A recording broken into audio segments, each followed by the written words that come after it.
এই বছরের প্রথম জলপাইয়ের আচার। এই তো বড় বড় জলপাই নিয়ে আসছে বরমশাই। এখন তো শেষের দিকে জলপাইগুলো বড় বড় হয়, তো প্রথমে একটু গরম জলে লবণ দিয়ে জলপাইগুলো সিদ্ধ করে নিব। তো সিদ্ধ ভালো মতন হয়ে গেলে আমি একটু হলুদ লবণ মাখাই, মানে রেখে দিই 2-1 দিন, মানে একদিন রাখলেই হয়। তো রাখার পরে যখন মানে যে জলটা থাকে ওইটা শুকায় যায়, তো জলপাইটা ভালো হয় করা।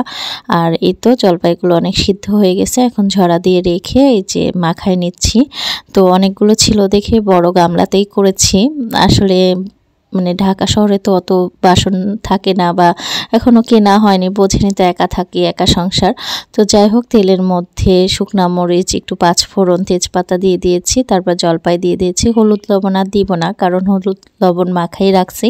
এখন গুড় দিয়ে দিব, একটু চিনিও দিয়েছি। আর এই গুড় মানে গুড়ের আচারটা ভালো হয়, অনেকটা আঠা হয়, আর ওটা খেতেও ভালো লাগে। চিনির আচারটা মানে খুব একটা ভালো হয় না, মানে আমার কাছে ভালো লাগে না, হয়তো অনেকে ভালো করতে পারে। তো এই দেখেন আমার আচারটা হয়ে গেছে।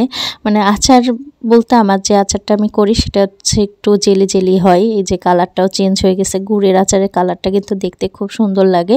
আর এই যে আমার হাতের মশলা দিয়ে দিলাম। এই মশলাটা আমি করেই রাখি, কারণ অনেক সময় টক করলেও এই মানে মশলা দিই, ভালো লাগে। আর এই যে সব জায়গায় ভরে নিয়েছি, বাড়িতে দিব, শ্বশুর বাড়ি, বাবার বাড়ি আর আমার জন্য।